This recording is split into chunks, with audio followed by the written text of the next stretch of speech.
എന്റെ മകന്റെ ഭാര്യ വീട്ടുകാർ വാടക വീട്ടിലാണ് താമസിക്കുന്നത് പറയാൻ എനിക്ക് ലേശം ബുദ്ധിമുട്ടുണ്ട്.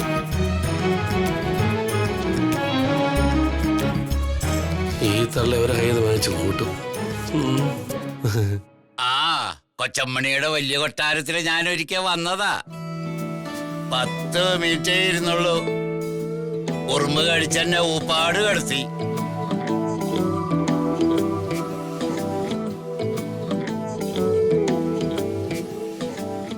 അല്ല എവളേതാ ഈ ശൃംഗാരി? അമ്മേ, ഇത് രമ്യ, ഈ വീടിന്റെ ഉടമയില്ലേ രുക്മിണി ആന്റി? ആ രുക്മിണി ആന്റിയുടെ മോളാ. ഓ, അറുത്ത കൈക്ക് ഉപ്പ് തേക്കാത്ത പലിശക്കാരി ചുപ്പിണി.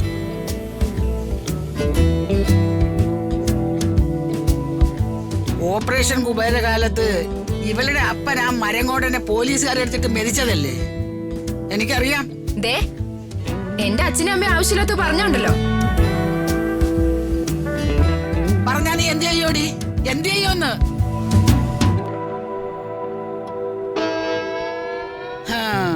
താഴത്ത് നിന്ന് വളരടി. അഹങ്കാരത്തിന് കയ്യം കാലും വെച്ച കോലുനാരായണി.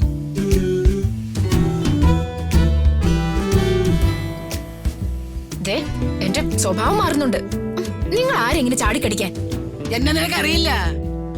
ഞാൻ കൊച്ചമ്മണിയാ, മുണ്ടയ്ക്കൽ കൊച്ചമ്മണി എന്ന് പറയും. മുണ്ടയ്ക്കൽ ശേഖരന്റെ പെങ്ങളാണോ? ആ അതെ, മംഗലശ്ശേരി നിലകണ്ഠന്റെ ശത്രു.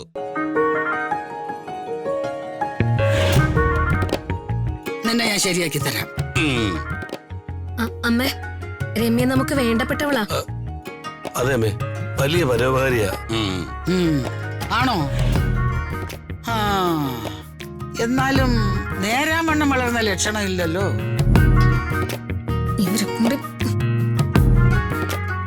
അല്ല, നീ ഇട്ടിരിക്കുന്നതൊക്കെ സ്വർണ്ണാണോടി? മുക്കുപണ്ടങ്ങളെല്ലാം കൂടെ എടുത്ത് മേത്തിട്ടാലേ ചൊറിഞ്ഞ് പണ്ടാറടങ്ങി പോകും.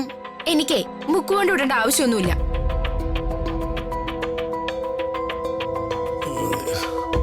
അല്ല, പിന്നെ നീ എന്തിനാ ഇവിടെ ചുറ്റിപ്പറ്റി നടക്കുന്നത്? ഇവിടെ പൊര നിറഞ്ഞിരിക്കുന്ന ഒരു ആങ്കൊച്ചുള്ള വീടാ.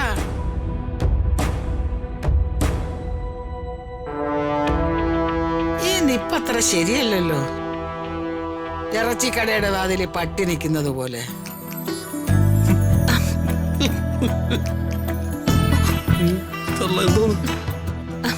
അങ്ങനെയൊന്നും പറയല്ലേ അമ്മേ. ഇവരൊക്കെ കുട്ടിക്കാലം മുതല് ഒരുമിച്ച് കളിച്ചു വളർന്നവരാ. ഓ, ബാല്യകാല പ്രാവുകൾ. രാജു, എന്താണ് എന്റെ അമ്മേ? പിന്നെ നീ ആ മന്ത്രിയുടെ മോളെ തട്ടിക്കൊണ്ടുവന്ന് പാർപ്പിച്ചിട്ട് കെട്ടാതെ വിട്ട് കളഞ്ഞത് ശരിയായില്ല.